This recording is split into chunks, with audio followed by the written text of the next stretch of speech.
السلام علیکم ورحمۃ اللہ وبرکاتہ۔ کیسے ہیں آپ سب؟ امید ہے ایمان اور صحت کی بہترین حالتوں میں ہوں گی۔ اللہ تعالیٰ آپ کو بہترین حالوں میں رکھے۔ آج کی ویڈیو میں نے ان لوگوں کے لیے بنائی ہے جو بیمار ہیں یا سفر میں ہوتے ہیں، تو کس صورت میں ان کے لیے روزہ نہ رکھنا جائز ہے۔ ٹھیک ہے، قرآن پاک کی کس صورت میں روزہ رکھنے کا حکم آیا ہے؟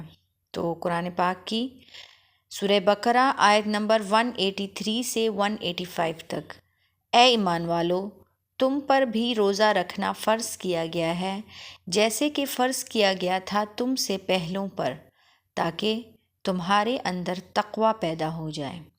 ٹھیک ہے نا؟ تو گنتی کے چند دن ہیں، اس میں روزہ رکھ لیں۔ اب ہم بیماروں کو دیکھ لیتے ہیں کہ اگر کوئی ایسی بیماری ہے کہ روزہ نقصان کرتا ہے اور آپ کو یہ ڈر ہو کہ اگر آپ روزہ رکھیں گے تو آپ کی بیماری بڑھ جائے گی یا پھر بہت دیر سے اچھی ہوگی یا جسم میں جان باقی نہ رہے گی، تو بہتر یہ ہے کہ روزہ نہ رکھے، اور جب وہ شخص ٹھیک ہو جائے یعنی کہ وہ تندرست ہو جائے تو اس کو چاہیے کہ ان روزوں کی قضا رکھ لے۔ لیکن ایسا ہے کہ فقط صرف اپنے دل میں ایسا خیال رکھے کہ میں روزہ چھوڑ دوں، تو یہ درست نہیں ہے، بلکہ جب تک آپ کو ڈاکٹر یہ نہ کہہ دے کہ اگر آپ روزہ رکھیں گی تو آپ کی تکلیف بڑھ جائے گی یا پھر جان کا خطرہ ہوگا، تو ایسی صورت میں یہ ہے کہ وہ روزہ چھوڑ سکتا ہے، ورنہ نہ چھوڑے۔ اگر ایسا کرے تو پھر وہ گناہ گار ہوگا۔ ٹھیک ہے، اور ایک دوسری صورت یہ بھی ہو سکتی ہے کہ اگر آپ کو ڈاکٹر نے بھی کچھ نہیں کہا لیکن آپ اپنی طبیعت میں محسوس کر رہے ہیں کہ میں جب روزہ رکھتی ہوں تو میری طبیعت زیادہ خراب ہو جاتی ہے، میری بیماری بڑھ جاتی ہے، یا آپ خود ایسا تجربہ کار ہیں کہ آپ کو کچھ ایسی نشانیاں معلوم ہو جائیں جن کی وجہ سے آپ کے دل میں یہ خیال آ جائے، آپ کے دل کو پتہ ہو کہ روزہ میرے لیے نقصان کرے گا، تو تب بھی بہتر یہ ہے کہ روزہ نہ رکھیں۔ اور اگر آپ خود تجربہ کار نہ ہوں اور آپ کو بیماری کا حال بھی معلوم نہ ہو تو پھر فقط خیال کا اعتبار نہ کریں، بلکہ کسی ڈاکٹر سے یا کسی تجربہ کار انسان سے اپنی حالت بتا کر پوچھ لیں۔ اس حالت میں اگر آپ روزہ نہ رکھیں گی تو آپ گناہ گار ہوں گی۔ ٹھیک ہے، اور پھر ایسا ہے کہ اس بیماری سے انسان تندرست ہو جائے، صحت یاب ہو جائے، تو پھر بہتر ہے کہ اپنے تمام روزوں کی قضا رکھ لے۔ ٹھیک ہے نا؟ پھر ہے مسافروں کا بیان۔ اگر آپ سفر میں ہیں تو بھی اس کو درست یہی ہے کہ وہ روزہ نہ رکھیں۔ ٹھیک ہے نا؟ پھر جب رمضان ختم ہو جائے تو اس کے بعد ان روزوں کی قضا رکھ لیں۔ ٹھیک ہے، اور مسافر کے معنی وہی ہیں، ٹھیک ہے نا، جو بیمار کے ہیں، کہ وہ روزہ نہ رکھے، روزہ نہ رکھنا اس کے لیے جائز ہوگا۔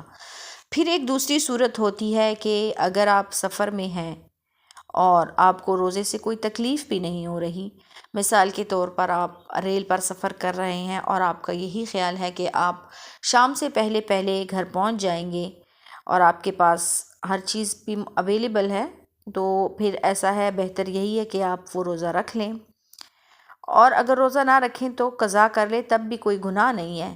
لیکن ہاں یہ ہے کہ رمضان مبارک جو ہے نا، اس کے روزے کی جو فضیلت ہے نا، اس سے وہ محروم رہے گا، وہ قضا تو رکھ لے گا، لیکن رمضان کی تو اپنی برکتیں ہوتی ہیں نا، رمضان کے مہینے کی تو اپنی ہی ایک فضیلت ہے، ایک خاص بات ہے، تو پھر ایسا ہے کہ وہ اس سے محروم رہے گا۔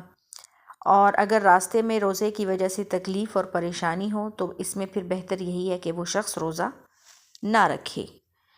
تیسرا بیان ہے حاملہ اور دودھ پلانے والی عورت۔ تو پھر ایسا ہے کہ اگر اپنی جان کا خطرہ ہو یا پھر بچے کی جان کا خطرہ ہو تو خیال یہی ہے کہ روزہ نہ رکھے، بلکہ قضا رکھ لے، پھر اس کو چھوڑ دینا۔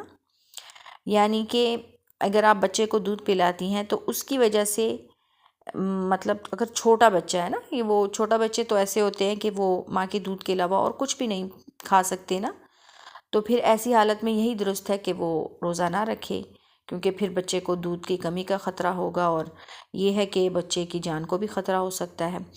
ہاں لیکن ایسا ہے کہ اگر آپ کا بچہ بڑا ہے اور وہ ٹھوس غذا بھی لے رہا ہے ساتھ، تو پھر بہتر یہی ہے کہ وہ ماں جو ہے وہ روزہ رکھ لے، کیونکہ اس حالت میں ویسے ہی روزہ نہ چھوڑے، کیونکہ بچے کو وہ اور غذا بھی دے رہی ہے، بچے کو دودھ کم نہیں ہوگا، ٹھیک ہے نا۔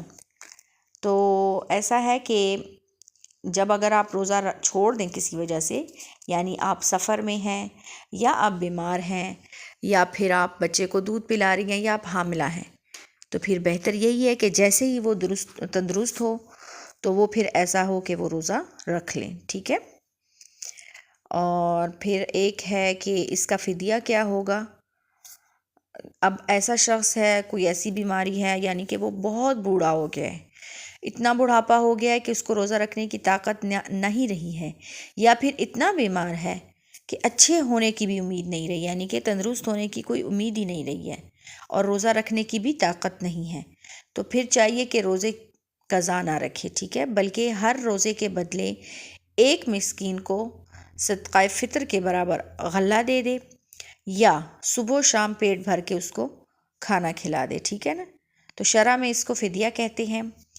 اور آپ غلے کے بدلے میں غلے کی قیمت دے دیں، یہ بھی درست ہو سکتا ہے کہ آپ غلہ نہ دیں، لیکن جتنا غلہ ہو اس کی قیمت دے دیں۔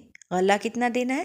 صدقہ فطر کے برابر، ٹھیک ہے نا، ایک مسکین کو، یا پھر ایک مسکین کو صبح و شام پیٹ بھر کر کھانا کھلا دیں، ٹھیک ہے۔ اب ایسا ہے کہ اگر کسی کے ذمہ کئی روزے قضا تھے اور وہ مرتے وقت وصیت کر گئی کہ میرے روزوں کے بدلے فدیہ دے دینا، تو اس کے مال میں سے پھر اس کا جو ولی ہوگا نا وہ فدیہ دے دے، اور کفن دفن اور قرض وغیرہ ادا کر کے جتنا مال بچے تو اس کی 1/3 میں سے اگر اب سب فدیہ نکل آئے تو دینا واجب ہوگا، ٹھیک ہے نا۔ اور اگر کوئی وصیت نہ بھی کرے تو ان کے ولی کو چاہیے کہ پھر وہ ان کا فدیہ دے دینا، بہتر ہوگا، ٹھیک ہے۔ امید ہے آپ کی بہت سے سوالات حل ہو گئے ہوں گے۔ پھر بھی اگر آپ کو کوئی چیز کی سمجھ نہیں آئی یا آپ نے کچھ پوچھنا ہے تو آپ کامنٹ سیکشن میں پوچھ سکتے ہیں۔ میری ویڈیو کو لائک کیجیے اور شیئر کیجیے، اور چینل کو ضرور سبسکرائب کیجیے۔ السلام علیکم۔